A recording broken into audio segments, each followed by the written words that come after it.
Today's video mga mami, nagpakulo na po tayo ng monggo para po sa ating gagawing monggo ginisa. Ulam natin ngayong pananghalian, ngayong Friday.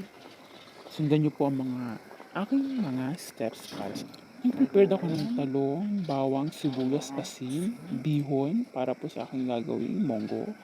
Optional lang po yung mga mare, pansit canton, kanya-kanya po tayo diskarte sa pagluluto ng monggo. And huwag di mawawala ang Chinese pork chicken.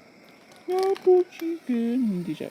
Chicharon. Chicharon po yan. So, ito na nga po mga mare ang kabuuan. At hindi po mawawala ang malunggay sa ating instant ginisa monggo. First po, painitin po muna natin yung kawali.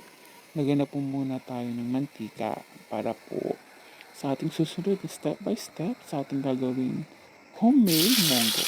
Unahin na po natin yung sibuyas. Sabisa lang, mekos-mekos. Ayan nga yun. Pagkatapos po ng bawang, isunod naman po natin din ang mekos na rin po natin ang sibuyas. Siyempre, mawawala yan. Combine yan ng mga gisa-gisa para mas masarap yung aroma ng ating mga niluto. Sabay ko na rin po ang sili. Masarap po ang sili. Medyo maanghang nga lang. Datihan nga po bilis ko. Hindi lang po hindi dati ko. Medyo maanghang din kasi baka po magkaroon ako ng acid reflux.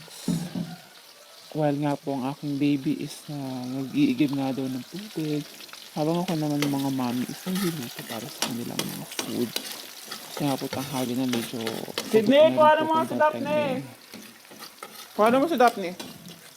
Bigyan mo sa papa mo.